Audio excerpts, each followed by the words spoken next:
welcome. Today, we're diving deep into a poem that was literally forged in pain, yet somehow became a global anthem for resilience. We're talking about William Ernest Henley's incredible masterpiece, Invictus.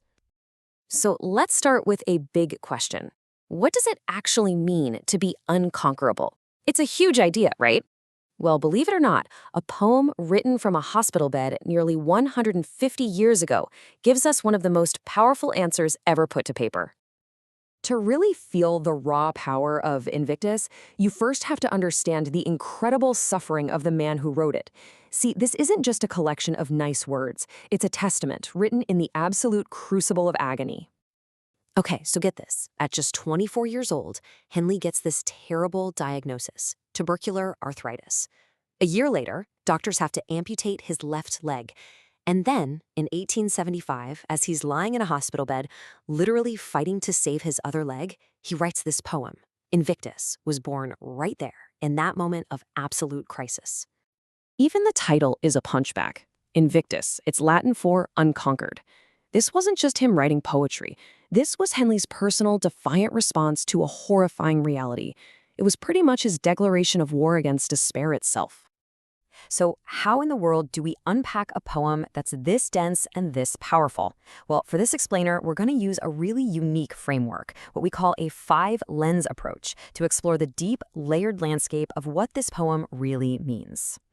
We'll look at it through a literal lens to see what's physically happening, an abstract lens to get its emotional core, a metaphorical lens for its powerful imagery, and a cultural lens to understand its historical context, and then finally, a mirror lens to see how it reflects back on us.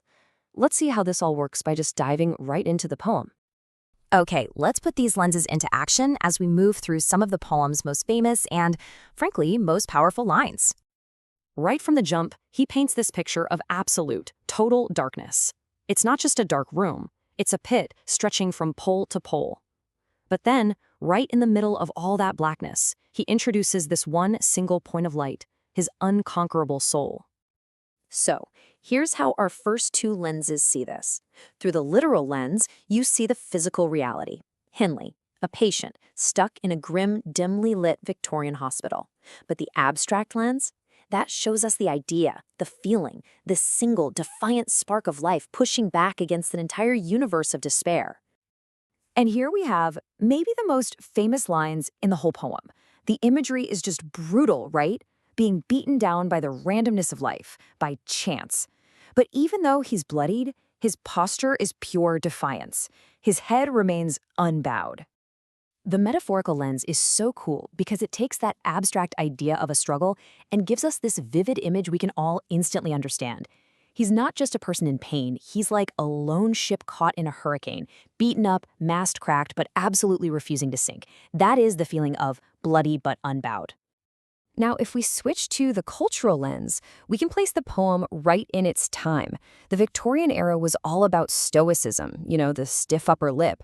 Henley's personal defiance wasn't just his own thing. It tapped directly into the cultural ideals of strength and fortitude that everyone around him understood and valued.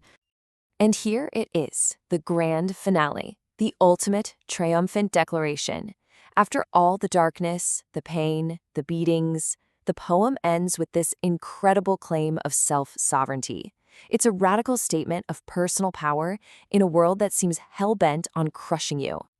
Now, this personal declaration, it didn't just stay in that hospital room with Henley. No way. It has echoed through history, becoming a source of strength for countless people facing their own impossible odds. I mean, think about this. Nelson Mandela recited this poem to other prisoners on Robben Island to keep their spirits up. It inspired the name of the Invictus Games, that amazing global event for wounded and sick service members. This poem has become a universal symbol for the sheer power of the human will. And that brings us to our final section. After looking at the poet and the poem's incredible history, we're going to turn its central idea back on you for just a moment of reflection. So remember our final lens? The mirror. This is the one that asks us to connect the dots between Henley's 19th century hospital bed and our own 21st century lives. It's about finding our own story inside his words. Henley's incredible declaration of self-mastery doesn't really give us any easy answers. Instead, it leaves us with a profound question. a challenge that's just as relevant today as it was back in 1875. So I'll leave you with this. In your life, with your own challenges, your own triumphs, what does it really mean to be the captain of your soul?